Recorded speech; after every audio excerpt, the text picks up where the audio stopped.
You are prepared for test? हाँ, तो I'll take test, but I'll take one topic more today, then we will give the test. Okay? एक topic मैं और ले रहा हूँ, तो हेडिंग डालेंगे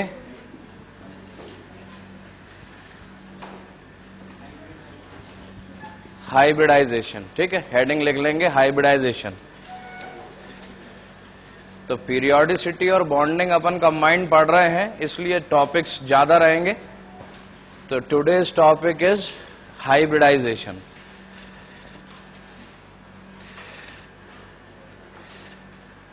ठीक है, पहले हाइब्रिडाइजेशन की डेफिनेशन लिख लो और फिर इसको अपन इसमें डिस्कशन करेंगे कि लिखें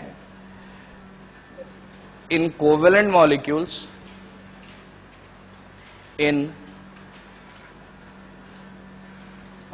molecules the central atom in covalent molecules, the central atom mixes its orbitals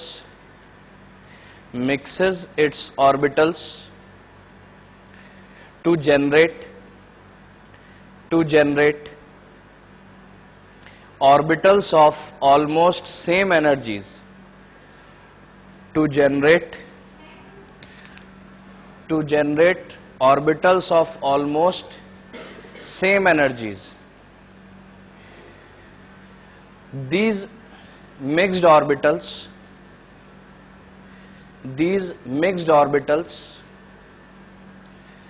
are known as hybridized orbitals. These mixed orbitals are known as hybridized orbitals, and the phenomena is known as hybridization. And the phenomena is known as hybridization. ठीक है, अभी ये जो definition अपन ने लिखी है ये अभी थोड़ी देर में अपन समझेंगे. इससे भी पहले की कुछ बातें जो है वो अपन समझ लें. सबसे पहले तो मैं दो मॉलिक्यूल लेता हूं. सपोज एक लेता हूं CH4 और एक मॉलिक्यूल में लेता हूं NaCl. ठीक है, एक हो गया मीथेन और एक हो गया NaCl. ठीक है, इन दोनों कंपाउंड्स में तुम्हें कुछ डिफरेंस दिखाई देता है? क्या क्या डिफरेंस तुम्हें दिखाई देता है इन दोनों कंपाउंड्स में? सही. सबसे पहले कि CH4 जो है वो एक कौन है? कोवेलेंट कंपाउंड है, जबकि NaCl एक क्या है? Ionic compound. ठीक है, और कुछ? CH4 is insoluble in water. Very good. CH4 will be insoluble in water, whereas NaCl would be soluble. That's right. और कुछ? CH4 is that is okay. CH4 covalent compound है तो it will not conduct electricity. That is okay. और कुछ difference है? Methane is a gaseous compound, NaCl is a solid compound. Fine. ये भी मैं लिख लेता हूं कि स्टेट भी तुम्हें ध्यान अगर रहती है तो ये अच्छी बात है कि methane would be gaseous whereas NaCl would be solid. ठीक है, और कुछ?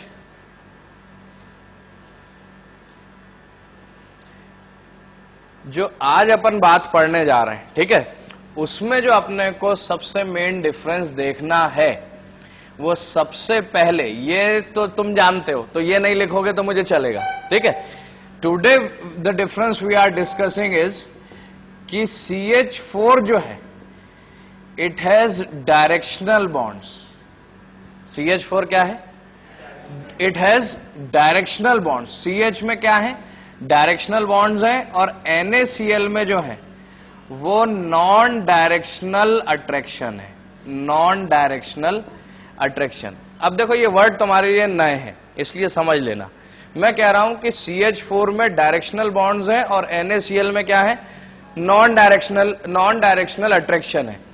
NaCl हम कह रहे हैं कि ये कैसा कंपाउंड है? आयनिक, मतलब इसमें आयंस होने चाहिए. आयंस होने चाहिए, मतलब ये पॉजिटिव पार्ट हो गया और ये क्या हो गया, नेगेटिव पार्ट हो गया। ठीक है, अब NaCl सॉलिड है, आयनिक है, तो ये 99.9% कंफर्म हो गया कि हमारे पास ये आयनिक है, तो क्या रहेगा, सॉलिड रहेगा। और दूसरी बात, अगर ये सॉलिड है तो ये कैसा सॉलिड रहेगा, क्रिस्टलाइन सॉलिड रहेगा। ठीक है, अब जरा इसमें देखना कि अगर ये क्रिस्टलाइन सॉलिड है तो ये क्रिस्टल बनाएगा। ठीक है, क्रिस्टल बनाएगा तो सपोज यहां पॉजिटिव चार्ज है, यहां नेगेटिव चार्ज है, यहां पॉजिटिव चार्ज है, यहां नेगेटिव चार्ज है, यहां पे पॉजिटिव चार्ज है, यहां नेगेटिव चार्ज है, यहां पॉजिटिव चार्ज है, तो चार्जेस क्रिस्टल में अरेंज रहेंगे, पॉजिटिव चार्जेस और नेगेटिव चार्जेस। ठीक है, यहां से अगर मैं इसको 3 डायमेंशनल में देखूं तो इस क्रिस्टल के आगे भी एक क्रिस्टल रहेगा, इस क्रिस्टल के पीछे भी एक क्रिस्टल रहेगा, इस क्रिस्टल के इस साइड भी एक क्रिस्टल रहेगा, उस साइड भी रहेगा, ऊपर भी रहेगा और नीचे भी रहेगा। सपोज ये जो मेरा पोडियम है या डाइस है, इसको मैं कहता हूं कि ये क्रिस्टल है, यहां सपोज Na+ है। ठीक है, तो यहां नेगेटिव चार्ज, फिर पॉजिटिव, फिर नेगेटिव, फिर पॉजिटिव, फिर नेगेटिव, अल्टरनेट लगे हुए हैं। अब अगर इसके ऊपर भी एक ऐसा क्रिस्टल है, इसके आगे भी है, इसके साइड में भी है, इसके साइड में भी है, इसके पीछे भी है, और पीछे के ऊपर भी है, और साइड के ऊपर भी है, आगे के ऊपर भी है, और साइड के ऊपर भी है, और इसके नीचे भी है, और साइड के नीचे भी है। ठीक है ना, जैसे अपन इस रूम में है तो रूम के साइड में एक रूम है, इधर एक रूम है, ऊपर एक रूम है, नीचे एक रूम है, और जो साइड में रूम है उसके भी ऊपर है। तो ऐसे कई सारे यूनिट सेल्स से एक बड़ा क्रिस्टल बनता है। ठीक है, तो क्या मैं इससे यह प्रूव कर सकता हूं कि सपोज इस कॉर्नर में Na+ रखा है तो इसको Cl, यहां से भी ये Cl को अट्रैक्ट कर सकता है, यहां से भी ये क्या कर रहा है, Cl को अट्रैक्ट कर रहा है, यहां से भी Cl को अट्रैक्ट कर रहा है, और इसके पीछे भी क्या लगा हुआ है, Cl लगा हुआ है। मतलब एक पॉजिटिव चार्ज है तो वो कई डायरेक्शन से किसको अट्रैक्ट कर सकता है, नेगेटिव चार्जेस को अट्रैक्ट कर सकता है। और अगर नेगेटिव चार्ज एक है तो वो कई डायरेक्शन से किसको अट्रैक्ट कर सकता है, पॉजिटिव चार्ज को अट्रैक्ट कर सकता है। ठीक है, अगर मैं तुमसे पूछूं कि MgCl2 कैसा कंपाउंड है तो तुम बोलोगे कि क्या है, आयनिक है, क्योंकि Mg भी कौन है, मेटल, Na भी कौन था, मेटल, और मेटल हमेशा कैसे कंपाउंड्स बनाते हैं, आयनिक बनाते हैं। ठीक है ना, अब MgCl2 में अगर तुमसे कोई पूछे कि बताओ MgCl2 में बॉन्ड एंगल कितना है, अगर मैं कहता हूं MgCl2 बनाता हूं और मैं पूछता हूं कि तुमसे कि इसमें बॉन्ड एंगल कितना है, तो MgCl2 में तुम्हें कितना बॉन्ड एंगल दिख रहा है, 90 डिग्री दिख रहा है। तो 90 डिग्री तुमने कहा कि MgCl2 में Mg और ये जो दोनों Cl है इनके बीच में एंगल कितना है, 90 डिग्री। क्या मैं MgCl2 को ऐसे बना सकता हूं, बना सकता हूं। अब मैं पूछूंगा कि एंगल कितना है तो तुम बोलोगे 180 डिग्री है, तो क्या मेरे बनाने से बदल जाएगा या तुम्हारे बोलने से बदल जाएगा, वो तो जो है वो है। ठीक है, सबसे पहली बात याद रखें कि MgCl2 अगर आयनिक है तो सॉलिड है, और सॉलिड है तो क्या, क्रिस्टलाइन है, और क्रिस्टलाइन है तो एक Mg सभी तरफ से किससे सराउंडेड है, Cl से, और एक Cl सभी तरफ से किससे सराउंडेड है, Mg से। मतलब अगर मैं MgCl2 लिख रहा हूं तो पहली बात तो मैं ये बॉन्ड्स कभी बना नहीं सकता। क्यों नहीं बना सकता कि ये बॉन्ड सिर्फ कोवेलेंट बॉन्डिंग में रिप्रेजेंट कर सकते हैं, आयनिक में नहीं। आयनिक में अपन सिर्फ क्या रिप्रेजेंट करते हैं, चार्ज, पॉजिटिव और नेगेटिव, और क्रिस्टल्स में अपन ये डिफाइन कर रहे हैं कि एक पॉजिटिव चार्ज सिर्फ 2 नेगेटिव चार्जेस से अट्रैक्ट नहीं है, वो 6 तरफ से क्या है, नेगेटिव चार्ज से अट्रैक्टेड है।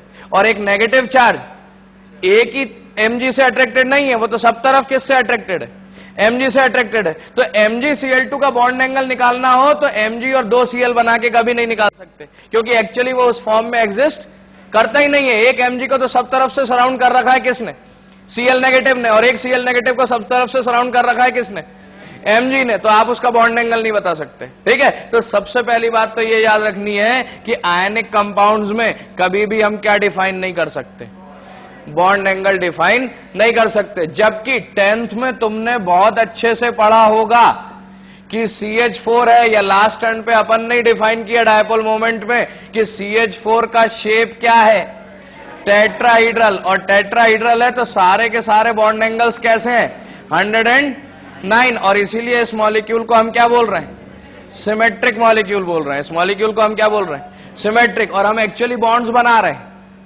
और अगर हम बॉन्ड एंगल बता रहे हैं, इसका मतलब इस H, C और H के बीच में बॉन्ड एंगल क्या रहेगा? 109। कोई और H अगर आ जाए तो वो क्या इससे बॉन्ड बना सकता है? नहीं बना सकता। पहली बात, कार्बन की वैलेंसी 4 है तो ये सिर्फ 4 ही बॉन्ड बनाएगा। और दूसरी बात, ये जो बॉन्ड्स हैं इनका एंगल हमेशा कितना रहना है? 109। अगर बॉन्ड एंगल फिक्स है, क्यों बॉन्ड एंगल फिक्स है? क्योंकि क्या फिक्स है? शेप फिक्स है। कौन सी शेप है? टेट्राहेड्रल। शेप फिक्स है मतलब बॉन्ड एंगल फिक्स है। और बॉन्ड एंगल फिक्स है इसका मतलब बॉन्ड की डायरेक्शन फिक्स है। अगर डायरेक्शन फिक्स नहीं होती तो एंगल भी फिक्स नहीं होता। बॉन्ड एंगल हम कह रहे हैं फिक्स है क्योंकि हमारे पास उसका शेप फिक्स है। ठीक है, मतलब C को जो 4H C से जो अटैच्ड है उनका जो डायरेक्शन है वो फिक्स है। ऐसा नहीं हो सकता कि एक H यहां से भी आ जाए तो ये यहां से भी अट्रैक्ट कर सकता है, ऐसा नहीं कर सकता। कोई भी H किसी भी डायरेक्शन से नहीं आ सकता। लेकिन आयनिक कंपाउंड में कोई भी नेगेटिव चार्ज किसी भी डायरेक्शन से अट्रैक्ट हो सकता है। किससे? पॉजिटिव चार्ज से। और कोई भी पॉजिटिव चार्ज किसी भी डायरेक्शन से अट्रैक्ट हो सकता है। किससे? नेगेटिव चार्ज से। तो पहली बात तो ये याद रखना कि आयनिक कंपाउंड्स में क्रिस्टल्स बनते हैं और क्रिस्टल में से कभी भी एक मॉलिक्यूल हम नहीं निकाल सकते। ठीक है, जैसे NaCl का क्रिस्टल है तो उसमें से मैं ऐसा नहीं कर सकता कि एक Na+ और एक क्या निकाल लूं? Cl negative. One single individual molecule can never be taken out. वो हमेशा किस फॉर्म में रहेगा? पूरे क्रिस्टल के फॉर्म में रहेगा। और क्रिस्टल के फॉर्म में रहेगा तो वो जो सबसे छोटी यूनिट निकलेगी उसमें भी कई सारे Na+ और कई सारे क्या निकलेंगे? Cl नेगेटिव निकलेंगे। ठीक है, तो सबसे पहली बात तो ये समझना कि आयनिक कंपाउंड में कभी भी एक मॉलिक्यूल हम आइसोलेट नहीं कर सकते। आयनिक कंपाउंड में कभी भी एक मॉलिक्यूल हम आइसोलेट नहीं कर सकते। तुम बोलो कि एक मॉलिक्यूल NaCl का मैंने निकाल लिया, ये कभी पॉसिबल नहीं है। लेकिन एक मॉलिक्यूल मैंने CH4 का निकाल लिया, ये पॉसिबल है। कोवेलेंट मॉलिक्यूल्स को हम हमेशा जब भी कोवेलेंट मॉलिक्यूल्स का डिस्कशन करते हैं, उनकी प्रॉपर्टीज का डिस्कशन करते हैं, तो वो उनकी किसका डिस्कशन होता है? सिंगल मॉलिक्यूल का। अगर मैं बॉन्ड एंगल बोल रहा हूं 109 है तो उसके लिए मुझे 10 मॉलिक्यूल लेने की जरूरत थोड़ी है। उसके लिए तो मैं CH4 का एक मॉलिक्यूल लूंगा और कोई भी दो बॉन्ड्स के बीच में क्या देख लूंगा? एंगल देख लूंगा। तो मुझे क्या मिल गया? Bond angle. तो बॉन्ड एंगल जो बात है वो हमेशा किसके लिए करते हैं? सिंगल मॉलिक्यूल के लिए। और सिंगल मॉलिक्यूल सिर्फ निकालना किसमें पॉसिबल है? कोवेलेंट कंपाउंड्स में पॉसिबल है, आयनिक कंपाउंड्स में पॉसिबल नहीं है। अब आप मुझसे ये पूछोगे कि साहब जब क्रिस्टल में तो कई सारे Na और कई सारे Cl है। अगर NaCl का क्रिस्टल है तो कई सारे Na पॉजिटिव है, कई सारे Cl नेगेटिव है। अगर MgCl2 का क्रिस्टल है तो भी कई सारे Mg2 पॉजिटिव है और कई सारे Cl नेगेटिव है। तो आप मैग्नीशियम क्लोराइड को MgCl2 क्यों लिखते हो? सोडियम क्लोराइड को तो NaCl ही लिखते हो, क्यों? जबकि उसमें भी कई सारे क्या है? Cl है। एक Na छयों तरफ से किससे अटैच्ड है? Cl से। और MgCl2 में भी एक Mg2+ छयों तरफ से किससे अटैच्ड है? Cl से। उसमें भी कई सारे Cl और कई सारे क्या है? Mg। एक इंडिविजुअल मॉलिक्यूल तो हम आयनिक कंपाउंड में नहीं निकाल सकते, उसमें भी कई सारे Mg और Cl है। और NaCl के क्रिस्टल में भी कई सारे Na और Cl नेगेटिव है। तो फिर मैं सोडियम क्लोराइड को NaCl क्यों लिखता हूं और मैग्नीशियम क्लोराइड को MgCl2 क्यों लिखता हूं? तो तुम जो केमिस्ट्री पढ़े हो उसके लिहाज से तो ये बोलोगे कि साहब Mg पे 2+ चार्ज होता है, इसलिए उसको न्यूट्रलाइज करने के लिए कितना नेगेटिव चार्ज चाहिए? 2, इसलिए 2 Cl हम लिखते हैं।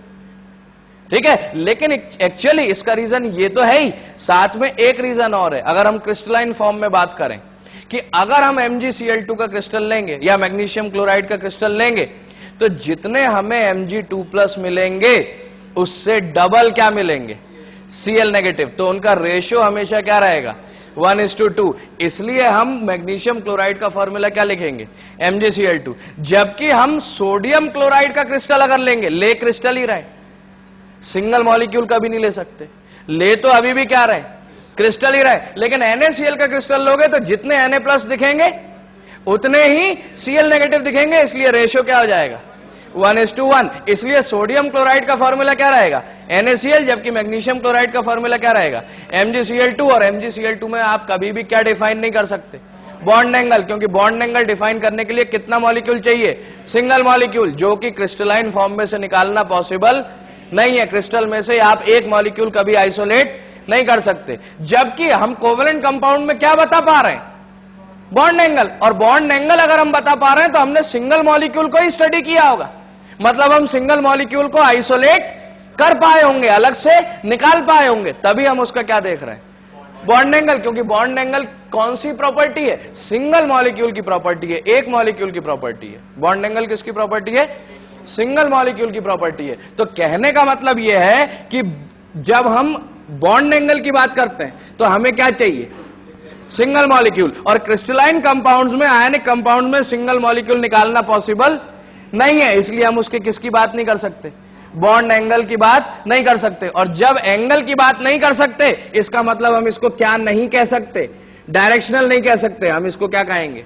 Non directional. नॉन डायरेक्शनल का मतलब क्या है? कि पॉजिटिव चार्ज सराउंडेड है कई सारे नेगेटिव चार्जेस से, और नेगेटिव चार्ज सराउंडेड है कई सारे पॉजिटिव चार्जेस से, उनके बीच में कोई एंगल हम डिफाइन नहीं कर सकते, क्योंकि एक सीएल ऊपर है, एक सीएल साइड में, एक सीएल नीचे है। तो Na का इधर सीएल और इधर सीएल से एंगल देखेंगे तो 90 दिखेगा, लेकिन ऊपर वाले सीएल और नीचे वाले सीएल से देखेंगे तो 180 दिखेगा, कोई और सीएल से देखेंगे तो कुछ और दिखेगा। तो हम कभी उसको क्या नहीं बोल सकते? डायरेक्शनल नहीं बोल सकते। तो सबसे पहली बात कि आयनिक कंपाउंड हमेशा क्या होते हैं? Non directional. और कोवेलेंट कंपाउंड हमेशा क्या होते हैं? डायरेक्शनल, क्योंकि उनका एक फिक्स क्या होता है? Bond angle. जबकि ये तो क्रिस्टल का शेप फिक्स हो सकता है इसमें, लेकिन बॉन्ड एंगल फिक्स नहीं होता। ठीक है। दूसरी बात, जब मैं कह रहा हूं मीथेन, और मीथेन का फॉर्मूला मैं कह रहा हूं कि क्या है?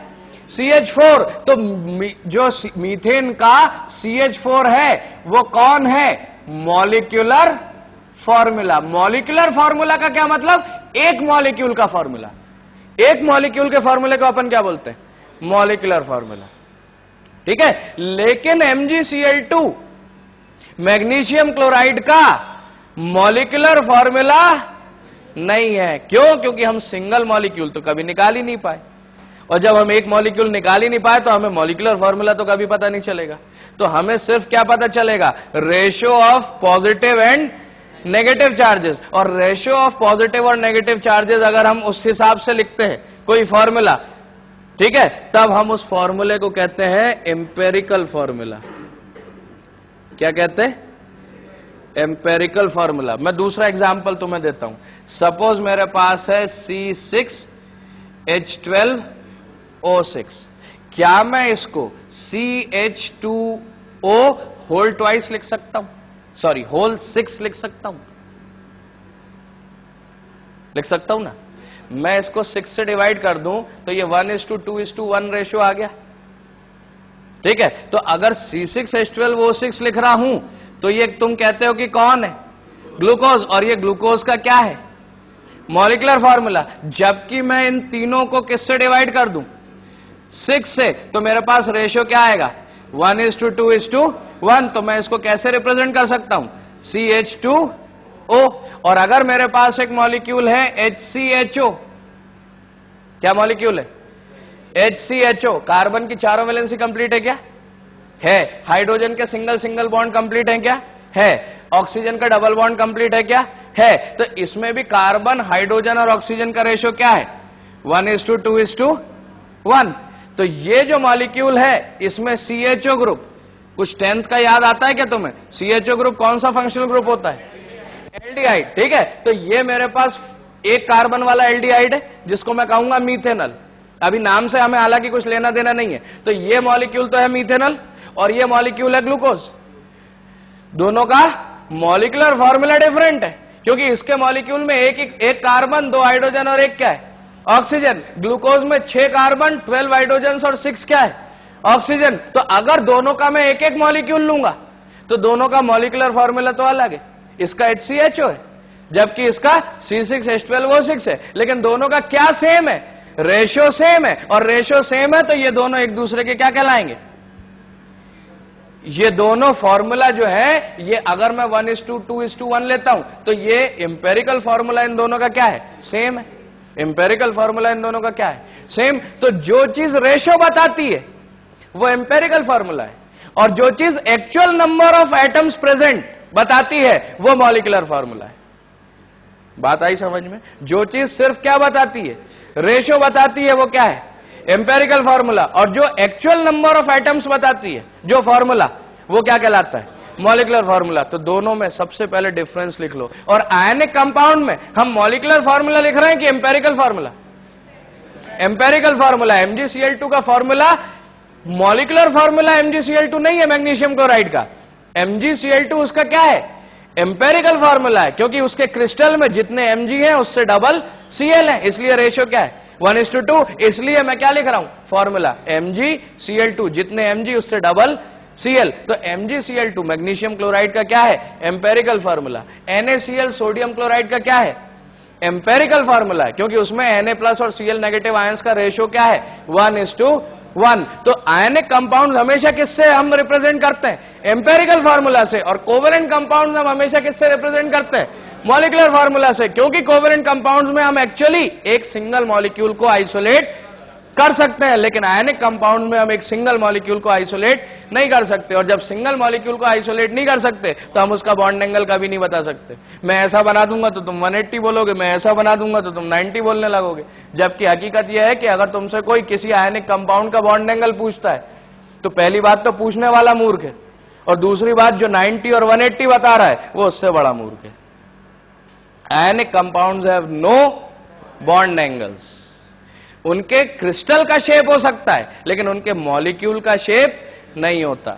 बात आई समझ में? तो सबसे पहले तो ये नोट लिखो स्टार बना के मार्जिन के ऊपर, इधर उधर दाएं बाएं कहीं पे भी, कि ionic compounds are represented, ionic compounds are represented by empirical फॉर्मूले।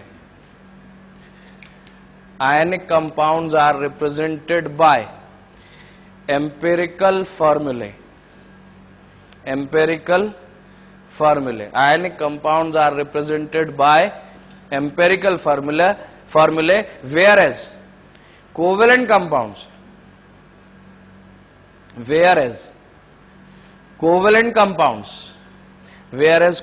compounds are represented, whereas covalent compounds are represented by, whereas covalent compounds are represented by molecular formulae. Molecular formulae generally covalent compounds को भी हम empirical formula में भी represent कर सकते हैं और molecular formula में भी represent कर सकते हैं, लेकिन ionic compounds को सिर्फ और सिर्फ empirical formula में represent कर सकते हैं, molecular formula में उसको represent नहीं कर सकते। बात आई समझ में? ठीक है। और उससे पहले हमने क्या लिखा था कि NaCl क्या है, नॉन डायरेक्शनल। कोई भी आयनिक कंपाउंड क्या रहेगा, हमेशा नॉन डायरेक्शनल। और कोवेलेंट कंपाउंड हमेशा क्या रहेंगे, डायरेक्शनल। डायरेक्शनल का मतलब क्या है कि उनमें एक फिक्स्ड क्या होगा, बॉन्ड एंगल। जबकि इसमें आयनिक कंपाउंड में कभी भी हम किसकी बात नहीं करते, बॉन्ड एंगल्स की बात नहीं करते। ठीक है। मैं तुम्हें एक दूसरा एग्जाम्पल देता हूं।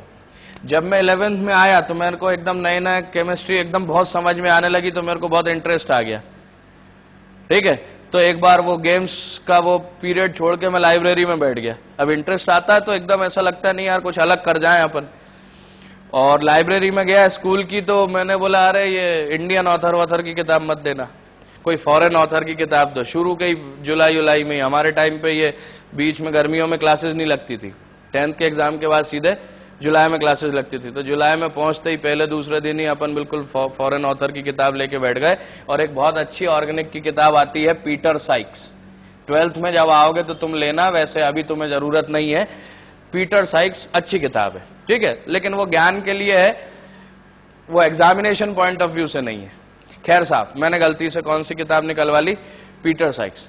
अब पीटर साइक्स का पहला ही पेज मैंने खोला और मैंने कंपाउंड देखा CH4O। क्या कंपाउंड देखा, CH4O। अब मैं बचपन से तो क्या देखते आया था 9th 10th तक, CH4। अब मैंने कहा साहब ये CH4 तो है, और कार्बन की वैलेंसी कितनी होती है 4, और ये कंप्लीट भी हो गई। और ऑक्सीजन की वैलेंसी 2 होती है, तो अगर मैं ऑक्सीजन लगाता भी हूं तो कार्बन की 6 हो जाएगी, और नहीं लगाता हूं तो CH4O बनेगा कैसे, O तो लगाना जरूरी है। तो साहब मैं बहुत देर बैठा रहा। फिर मैंने टीचर से पूछा अपने स्कूल में, तो CH4O, उनने भी देखा यार ये CH4O क्या है। फिर जैसा कि हमेशा होता, बोले नहीं ये मिसप्रिंट है। अरे साहब मैंने कहा पीटर साइक्स की किताब में मिसप्रिंट होना थोड़ा सा डाइजेस्ट नहीं होती बात। फिर मैंने कहा चलो छोड़ो यार, मैं तो खेलने पहुंच गया। फिर मैंने कहा वो हो गया, बहुत ज्ञान लगा लिया, खेल लेते हैं। खेलते खेलते मुझे एकदम याद आया कि मैं इधर बीच में O और इधर H लगा दूं तो ये CH4O हो जाएगा। और अगर ये CH4 हो गया तो CH4O हो गया तो इसको एक्चुअली रिप्रेजेंट हम कैसे कर सकते? CH3OH। तो CH3OH अगर जब हमें जैसे ही पता लगा तो हमें यह पता चल गया कि O और H जुड़े हुए हैं और इधर O और कौन जुड़ा हुआ है? CH3। तो जब एटम्स का अरेंजमेंट बता दे कोई चीज तो हम उसको कहेंगे क्या? Molecular formula. और जो सिर्फ रेशो बताए कि 1:4:1 है भैया, एक कार्बन 4 हाइड्रोजन और एक ऑक्सीजन, अब आपको बनाने चाहे जैसे हो बना लो। तो ये जो फार्मूला है ये इसी का क्या है? और उसका मॉलिक्यूलर फार्मूला एक्चुअली क्या है? CH3OH। तो अब उस बुक में सारे क्या दिए हुए? Empirical formula. और अपने को आदत किसकी है?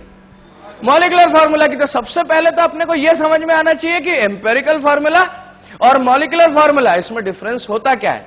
ठीक है, तो मॉलिक्यूलर फार्मूला हमें एक मॉलिक्यूल की बात बताता है और एम्पेरिकल फार्मूला हमें सिर्फ रेशो की बात बताता है। दूसरी बात, एम्पेरिकल फार्मूला हमें अरेंजमेंट ऑफ एटम्स नहीं बताता। वो तो ये बोल देता है कि एक कार्बन है, 4 हाइड्रोजन है, एक ऑक्सीजन है, जिसको जहां लगाना लगा लो। ठीक है, जबकि मॉलिक्यूलर फार्मूला हमें एक्चुअली क्या बताता है? एटम्स का अरेंजमेंट बताता है कि भैया पहले तो C से 3H अटैच्ड है और फिर इस C से कौन अटैच्ड है? O अटैच्ड है और फिर इस O से कौन अटैच्ड है? H अटैच्ड है। तो मैं ये पॉइंट क्यों समझा रहा हूं तुम्हें कि कोवेलेंट कंपाउंड्स को हम एम्पेरिकल फार्मूला में भी रिप्रेजेंट कर सकते हैं और मॉलिक्यूलर फार्मूला में भी रिप्रेजेंट कर सकते हैं। And which one is easier? Molecular formula is easier because we can see the arrangement of atoms. और अगर जैसे ही तुम्हें OH दिख गया तो तुम थोड़े से भी पढ़े लिखे हो तो तुम तुरंत बोल दोगे कि ये फंक्शनल ग्रुप कौन सा है? एल्कोहल है, OH इज एल्कोहल। जबकि CH4O तुमको लिख दें और बोले कि बताओ कौन सा फंक्शनल ग्रुप है इसमें, तो क्या तुम बता पाओगे? नहीं बता पाओगे। तो कोवेलेंट कंपाउंड एम्पेरिकल फार्मूला से भी रिप्रेजेंट कर सकते हैं और मॉलिक्यूलर फार्मूला से भी रिप्रेजेंट कर सकते हैं। लेकिन आयनिक कंपाउंड सिर्फ और सिर्फ किससे? एम्पेरिकल फार्मूला से ही रिप्रेजेंट करते हैं। ठीक है, और दूसरी बात, मार्जिन में जहां ऊपर लिख रहे थे वहीं साथ में जोड़ लेना कि मॉलिक्यूलर फार्मूले ऑल्सो रिप्रेजेंट। नई जगह बची हो तो दूसरे पेज के उस पे लिख लो, पिछले पेज पे लिख लो। मॉलिक्यूलर फार्मूले ऑल्सो इंडिकेट, मॉलिक्यूलर फार्मूले also indicate about the arrangement of atoms, about the arrangement of atoms, about the arrangement of atoms, whereas EF empirical formula, short में क्या लिख लेंगे? EF will not tell, EF will not tell about, EF will not tell about the arrangement of atoms, about the arrangement of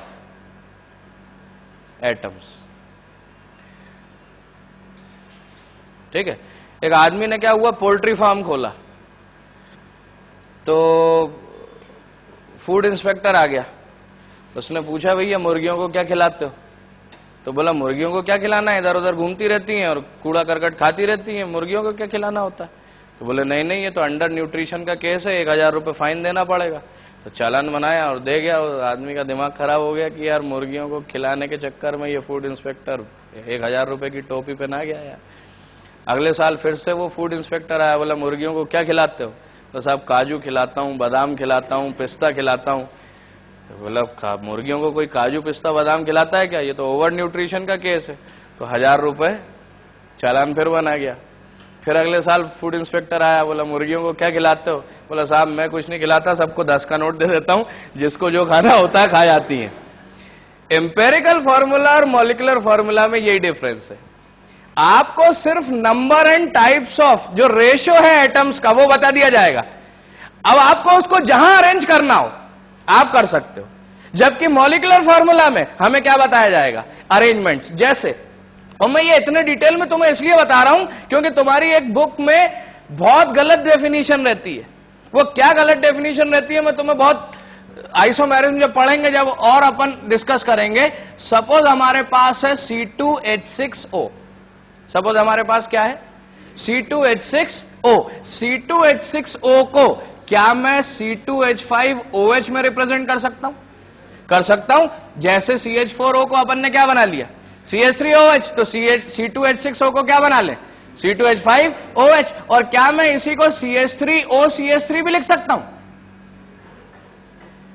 लिख सकता हूं ना। तो यहां पे CH3 2C 6 hydrogen and 1 oxygen, यहां पे भी 2 कार्बन 6 हाइड्रोजन एंड 1 ऑक्सीजन। अब यहां पे तुम्हें OH दिख रहा है तो तुम्हें समझ में आ गया कि ये कौन सा फंक्शनल ग्रुप है, अल्कोहल। और इसकी भी अपन बात कर चुके कि जब बीच में 2 कार्बन के ऑक्सीजन लगा तो वो फंक्शनल ग्रुप क्या होता है, ईथर। तो ये CH3OCH3 जो है ये ईथर का क्या है, मॉलिक्यूलर फार्मूला। C2H5OH जो है वो इसका क्या है, मॉलिक्यूलर फार्मूला। जबकि C2H6O क्या है, empirical formula, where in you are free to arrange atoms as per your willingness. आप जहां चाहे वहां पे एटम्स को क्या कर सकते हो, अरेंज कर सकते हो। तो जहां चाहे वहां अरेंज कर सकते हो वो क्या है, एम्पेरिकल फार्मूला। तो एम्पेरिकल फार्मूला तो सिर्फ number and types of atoms या उनका रेशियो बता देता है कि भैया इतने हैं, आप जहां चाहे बना लो, जो खाना है खाया हो। लेकिन मॉलिक्यूलर फार्मूला हमें एग्जैक्ट क्या बताता है, arrangement of electrons, arrangement of atoms. कि O के साथ कौन अटैच्ड है, H, तो ये अल्कोहल हो गया। O के दोनों तरफ C अटैच्ड है तो ये क्या हो गया, ईथर। तो मैं क्या कहना चाह रहा हूं कि covalent compounds can be represented by both empirical formula and molecular formula, but ionic compounds are always represented by empirical formula. And secondly, ionic bonds are always non-directional and covalent bonds are always directional.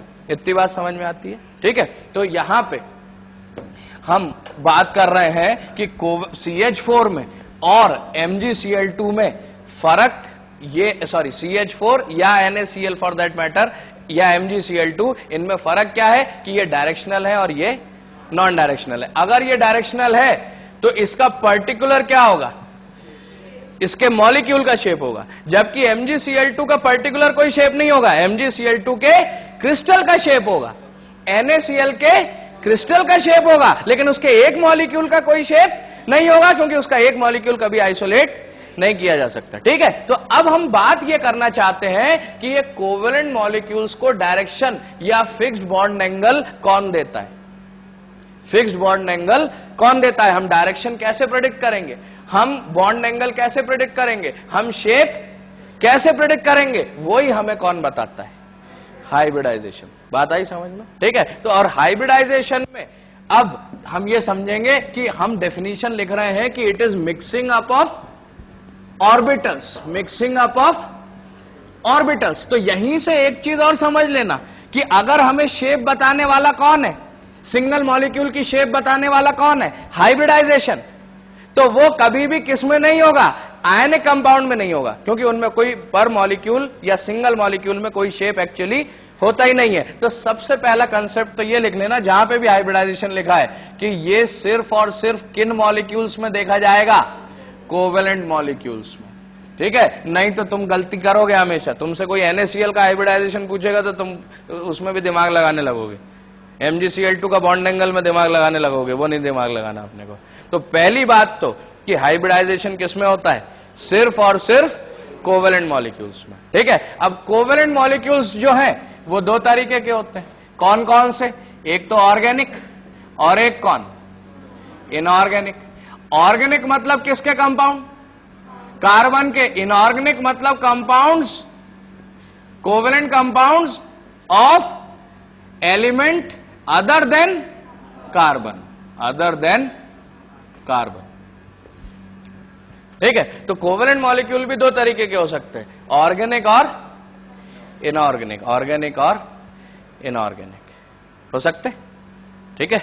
जैसे हमारे पास H2O molecule है, क्या ये covalent होगा, होगा, क्योंकि hydrogen भी क्या है, नॉन मेटल, ऑक्सीजन भी क्या है, non metal. Non metal compound हमेशा, non metal elements, non metals हमेशा क्या बनाते हैं, कोवेलेंट मॉलिक्यूल, लेकिन इसमें कार्बन तो नहीं है, तो ये क्या हो गया, इनऑर्गेनिक। और जो अभी अपन एग्जांपल ले रहे थे CH4, वो कैसा है, ऑर्गेनिक है। तो कोवेलेंट मॉलिक्यूल दो हो सकते हैं, या तो ऑर्गेनिक या तो इनऑर्गेनिक, और हाइब्रिडाइजेशन सिर्फ और सिर्फ किन में होगा, कोवेलेंट मॉलिक्यूल्स में। ठीक है, अब हाइब्रिडाइजेशन की डेफिनेशन तो लिख ली अपन ने, इसको जरा समझ लो और फिर उसको अपन लिखेंगे। ठीक है, लेकिन इतनी बात याद रखना कि हाइब्रिडाइजेशन सिर्फ और सिर्फ किन मॉलिक्यूल्स में पढ़ेंगे अपन, कोवेलेंट मॉलिक्यूल्स में, चाहे वो ऑर्गेनिक हो चाहे वो इनऑर्गेनिक हो। ठीक है, अब कार्बन का एटॉमिक नंबर मेरे पास क्या है, 6, इसका कॉन्फ़िगरेशन क्या है, 2,4, ये क्या हो गया, 1s2 2s2 2p2 है। इसका बॉक्स कॉन्फ़िगरेशन अगर करेंगे तो ये हो गया 1s2, ये हो गया 2s2, और p में कितने ऑर्बिटल होते हैं, 3, जिसमें से 2 ही इलेक्ट्रॉन है हमारे पास, और ये जो 3 ऑर्बिटल्स होते हैं वो px py और pz। तो ये 1s2, ये 2s2 और ये क्या, 2p2। अब अनपेयर्ड इलेक्ट्रॉन कितने, 2।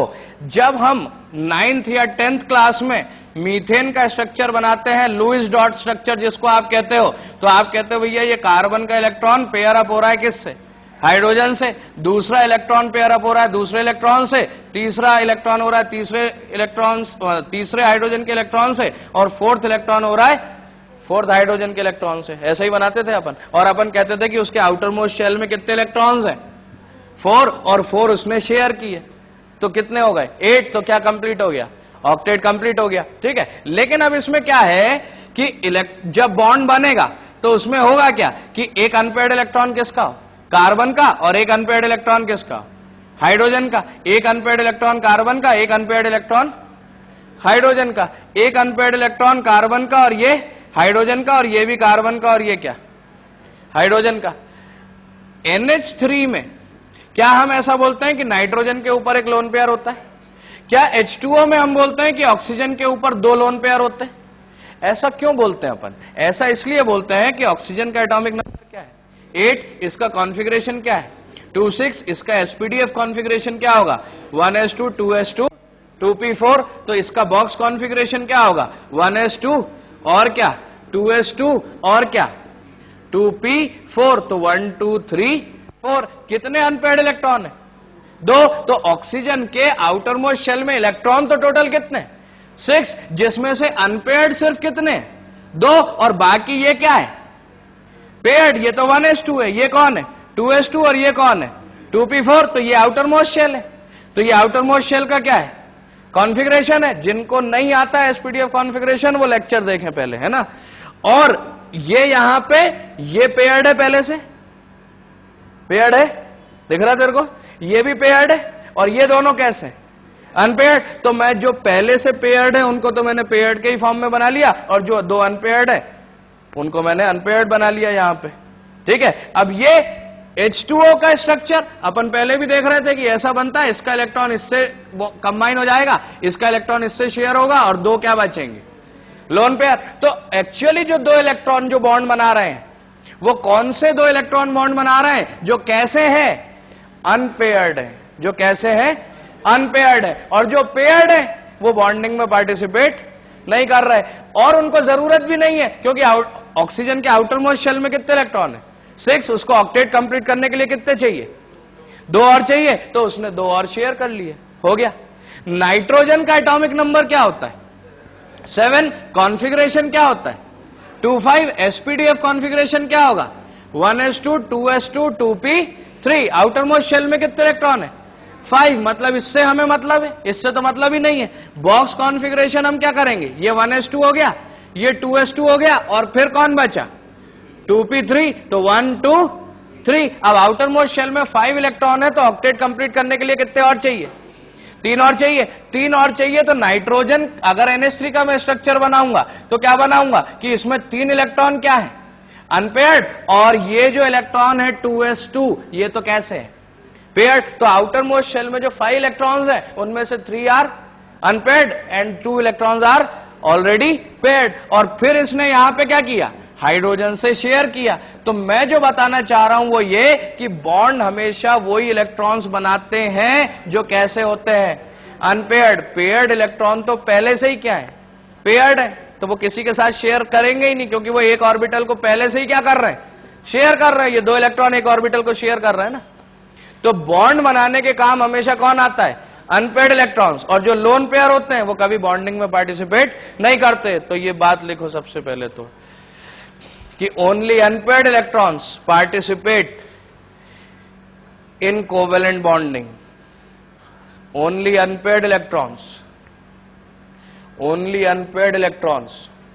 participate in covalent bonding, only unpaired electrons participate in covalent bonding, सबसे पहली बात, ठीक।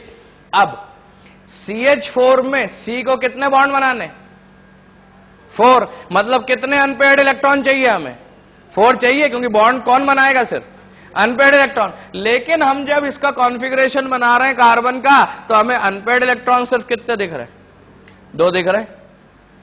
आउटर मोस्ट में है तो 4, और इसको ऑक्टेट कंप्लीट करने के लिए और कितने चाहिए, 4, मतलब इसको 4 शेयर करने, 4 शेयर करने मतलब 4 बॉन्ड बनाने, 4 बॉन्ड बनाने मतलब 4 अनपेयर्ड इलेक्ट्रॉन चाहिए, लेकिन है कितने।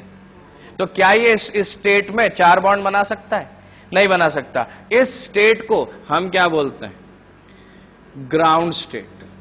क्या बोलते हैं, ग्राउंड स्टेट। कि ये नॉर्मल स्टेट है कार्बन की, जिसमें 2 इलेक्ट्रॉन अनपेयर्ड है और 2 पेयर्ड है, लेकिन बॉन्ड अगर 4 बनाने हैं तो अनपेयर्ड इलेक्ट्रॉन भी कितने चाहिए, 4, और इसमें एक पी का ऑर्बिटल खाली है।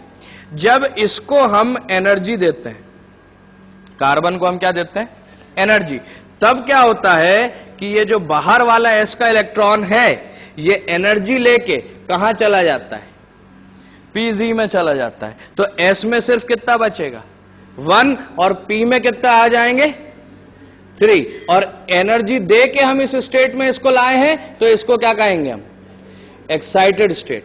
अब अनपेयर्ड इलेक्ट्रॉन कितने हो गए, 4 हो गए, 4 अनपेयर्ड इलेक्ट्रॉन हो गए। तो अब क्या ये कार्बन 4 बॉन्ड बना सकता है, बना सकता है। तो कार्बन कभी भी ग्राउंड स्टेट में 4 बॉन्ड नहीं बनाता, वो तभी बना सकता है जब उसको क्या दी जाए, एनर्जी, और वो किस में आ जाए, एक्साइटेड स्टेट में, ठीक है। अब इसको एक्चुअली पेयर अप होना है किससे, हाइड्रोजन से, हाइड्रोजन से पेयर अप होना है। हाइड्रोजन से पेयर अप होना है तो एक प्रॉब्लम है, क्या, हाइड्रोजन का एटॉमिक नंबर तो हम कहते हैं 1 है, इसका शेल कॉन्फ़िगरेशन भी क्या है, 1 है, और इसका सबशेल कॉन्फ़िगरेशन भी क्या है, 1s1। 1s1 है तो एस शेप हमने देखा था स्फेरिकल होता है, स्फेरिकल होता है, और उसके पास एक इलेक्ट्रॉन कैसा है, अनपेयर्ड। अगर 4 ऐसे अनपेयर्ड इलेक्ट्रॉन इसके साथ पेयर अप हो जाए तो कार्बन की वैलेंसी कंप्लीट हो जाएगी। लेकिन प्रॉब्लम क्या है कि जब हाइड्रोजन अपना एक अनपेयर्ड इलेक्ट्रॉन लेके कार्बन के पास आएगा, तो एस की एनर्जी हम कहते हैं अलग होती है, और पी की एनर्जी हम कहते हैं कि अलग होती है। हमने सबसे पहले एसपीडीएफ कॉन्फ़िगरेशन में यही पढ़ा था कि एस से ज्यादा एनर्जी पी की, पी से ज्यादा एनर्जी डी की, और डी से ज्यादा एनर्जी एफ की।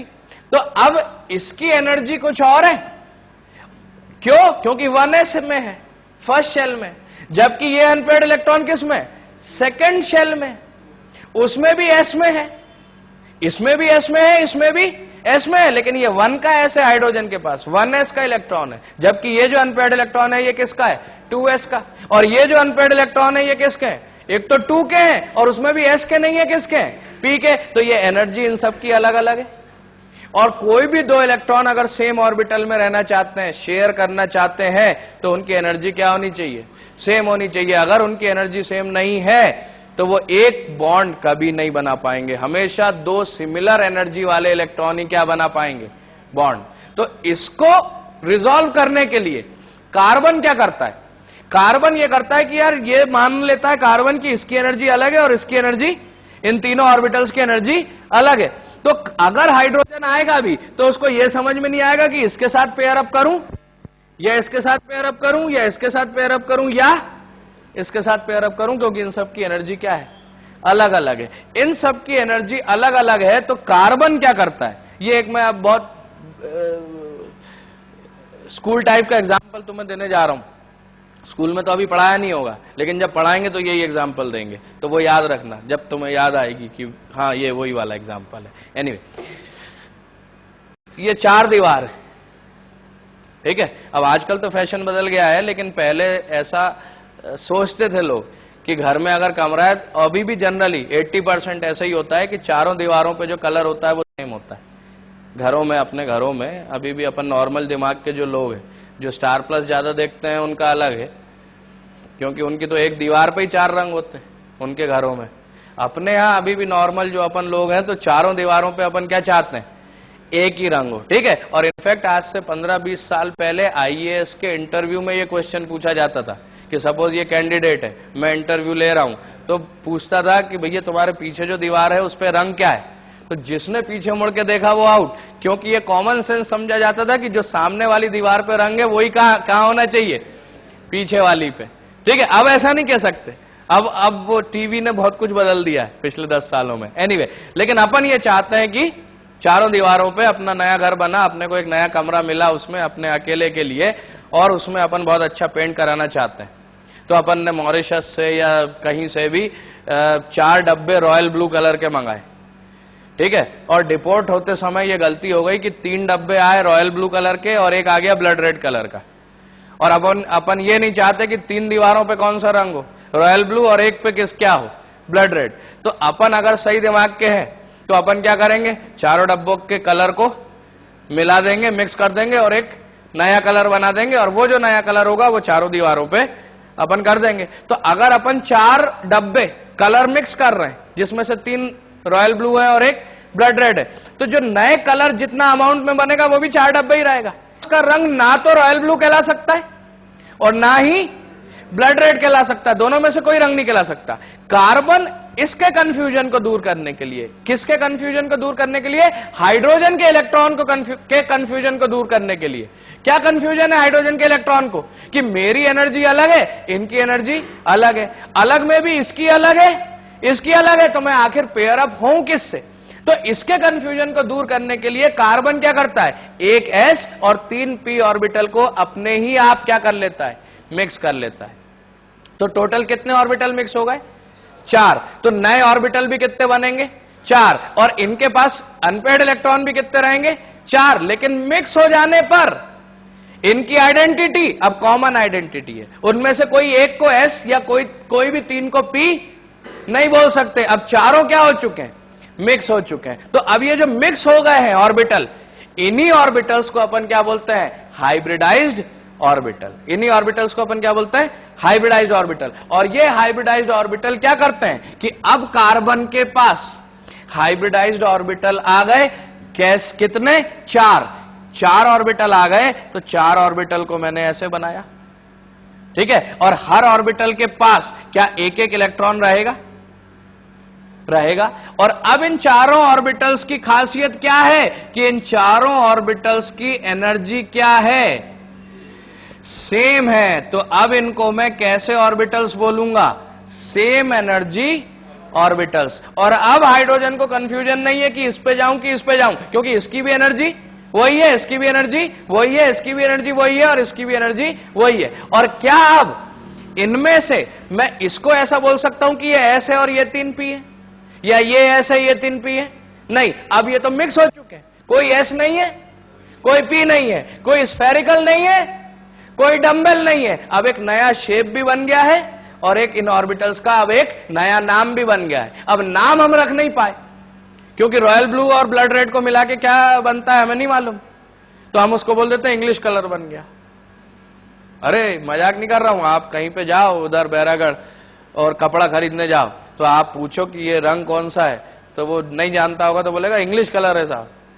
तो बताना, हम क्या इंग्लिश नहीं जानते क्या, बता कौन सा इंग्लिश कलर है। लेकिन वो जो नहीं है कलर वो क्या हो गया, इंग्लिश कलर हो गया। वैसे ही हम जिसका नाम नहीं जानते, हम इसका नाम नहीं जानते अब, क्योंकि इसमें एक एस और 3p मिक्स है, इसमें एक एस और 3p मिक्स है, इसमें भी एक एस और 3p मिक्स है, इसमें भी एक एस और 3p मिक्स है। तो मैं कहूंगा साहब ये ऑर्बिटल भी sp3 हाइब्रिडाइज्ड है, ये ऑर्बिटल भी sp3 हाइब्रिडाइज्ड है, ये सब इंग्लिश ऑर्बिटल बन गए हैं।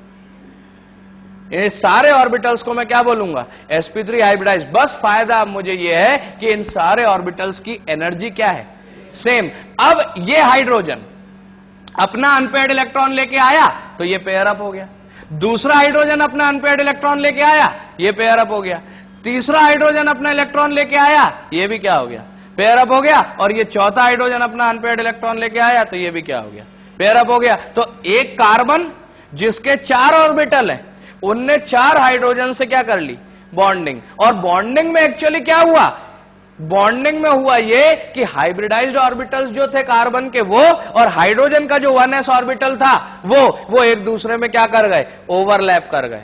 और उस ओवरलैपिंग से क्या हुआ कि ये इलेक्ट्रॉन भी क्या हो गए, पेयर अप हो गए, ये भी पेयर अप, ये भी पेयर अप, और ये भी पेयर अप हो गए। अब खुद के आउटर मोस्ट शेल में कार्बन के पास कितने इलेक्ट्रॉन थे, 4।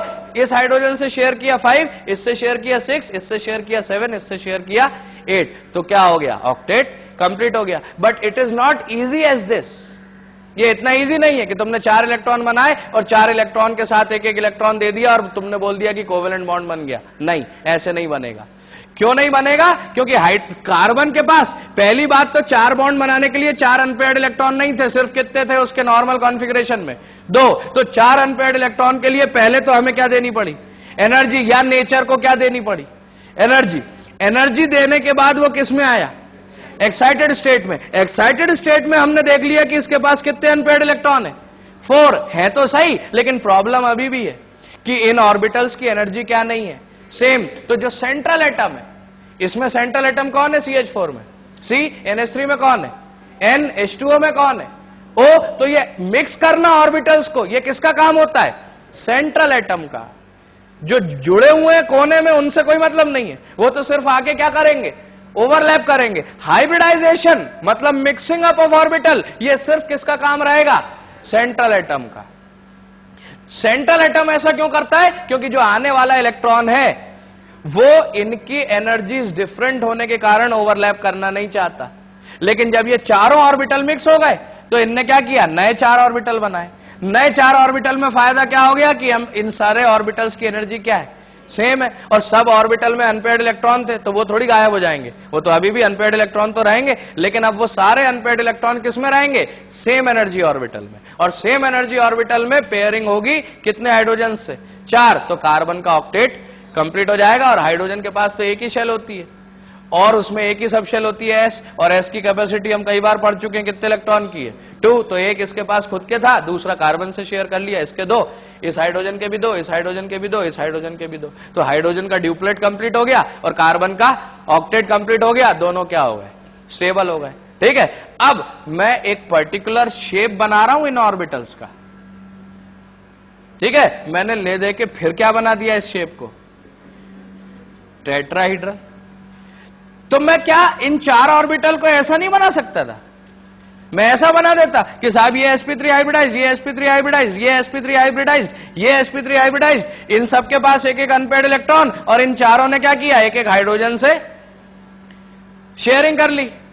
तो ऐसा स्ट्रक्चर बना देते, लेकिन हमने बनाया क्या, नहीं बनाया। हमने जानबूझ के क्या बनाया, टेट्राहीड्रल बनाया। हमने ऐसा क्यों नहीं बनाया, ऐसा बनाने में क्या प्रॉब्लम है, अच्छा लग रहा है, ये तो बल्कि सुंदर लग रहा है, इससे तो ज्यादा अच्छा लग रहा है। इसको देखो ऐसे बनाया अपन, कितना सुंदर लगेगा, देखो ऐसा ऐसा ऐसा, है ना, ज्यादा बढ़िया लग रहा है।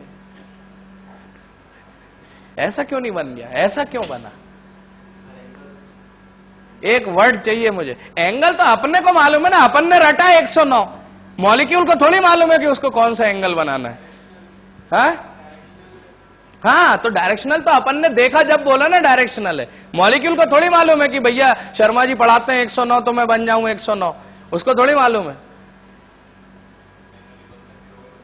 वेरी गुड, लास्ट टर्न पे अपन क्या पढ़ रहे थे, VSEPR थ्योरी, जिसको अपन क्या बोलते हैं, valence shell electron pair repulsion theory, जिसमें अपन ने क्या पढ़ा था कि सबसे ज्यादा किसमें रिपल्शन होता है, लोन पेयर में, उससे कम किसमें होता है, लोन पेयर बॉन्ड पेयर में, और सबसे कम किसमें होता है, बॉन्ड पेयर, और बॉन्ड पेयर में सबसे कम होता है लेकिन होता है। अब मैं चारों ऑर्बिटल एक साथ बना दूं तो ये क्या है, बॉन्ड पेयर है ना, यहां पे इलेक्ट्रॉन बॉन्ड बना रहा है ना, तो ये बॉन्ड पेयर इस बॉन्ड पेयर को क्या करेगा, रिपेल करेगा, ये बॉन्ड पेयर इस बॉन्ड पेयर को रिपेल करेगा, ये सब क्या करेंगे, एक दूसरे को रिपेल करेंगे।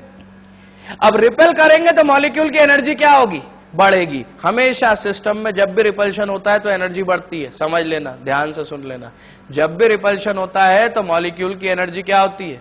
बढ़ती है। सिस्टम की एनर्जी क्या होती है? बढ़ती है। मैं तुम्हें छोटा सा एग्जांपल देता हूं जिससे तुम हमेशा के लिए ये याद रख सकते हो। एक मैग्नेट है, दो मैग्नेट है, मैंने नॉर्थ नॉर्थ और साउथ साउथ एक साथ रख दिए। जैसे ही मैं किसी भी एक मैग्नेट को छोड़ूंगा तो एक मैग्नेट पलट जाएगा। पलट जाएगा मतलब इस मैग्नेट ने कुछ वर्क किया तो उसकी कुछ एनर्जी खर्च हुई। मैंने तो हाथ से नहीं पलटाया, मैंने तो खाली ऐसे रखा था और छोड़ दिया, तो ये मैग्नेट क्या हुआ? पलट गया। तो इसके पास एनर्जी आई होगी ना कहीं से, तो वो कहां से आई? रिपल्शन से। तो किसी भी सिस्टम में अगर क्या हो? रिपल्शन, तो उसमें क्या आ जाती है? एनर्जी। और हम कई बार पढ़ चुके हैं कि energy is inversely related to stability. किसी सिस्टम की अगर क्या ज्यादा है?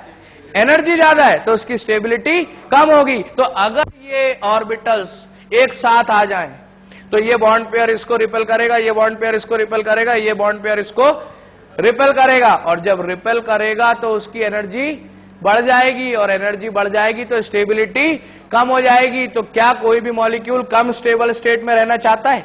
नहीं। तब सबसे मैक्सिमम स्टेबिलिटी कब होगी? जब मिनिमम एनर्जी हो। मैक्सिमम स्टेबिलिटी कब होगी? जब मिनिमम एनर्जी हो। मिनिमम एनर्जी कब होगी? जब डिस्टेंस बहुत ज्यादा हो। दूर से थोड़ी दूर होगा तो रिपेल नहीं कर पाएंगे, पास होंगे तो रिपेल कर पाएंगे। तो अगर मैं ऐसा इनको बनाता तो ये रिपेल कर करके ही एक दूसरे को निपटा देते, लेकिन ये इसको रिपेल करेगा, ये इसको रिपेल करेगा, ये इसको रिपेल करेगा, ये इसको रिपेल करेगा। तो इस केस में 4 ऑर्बिटल को अगर आपको स्पेस में रखना है तो उनका डिस्टेंस मैक्सिमम तभी आता है जब उनका बॉन्ड एंगल 109 हो। और इसलिए 4 ऑर्बिटल कभी भी रहेंगे तो वो बॉन्ड एंगल क्या बनाएंगे? 109, जिससे कि उनका डिस्टेंस क्या हो जाए? मैक्सिमम, और रिपल्शन क्या हो जाए? मिनिमम। तो एनर्जी मॉलिक्यूल की क्या हो जाए? मिनिमम। फिर से वो 4 ऑर्बिटल कभी भी स्पेस में रहेंगे तो वो क्या बनाएंगे? 109 बॉन्ड एंगल, जिनसे उनका डिस्टेंस मैक्सिमम हो जाए, जिससे उनका रिपल्शन मिनिमम हो जाए, जिससे उनकी एनर्जी मिनिमम हो जाए, जिससे उसकी स्टेबिलिटी मैक्सिमम हो जाए। एनर्जी कम तो स्टेबिलिटी ज्यादा। और मॉलिक्यूल क्या चाहता है? स्टेबल होना कि अनस्टेबल होना?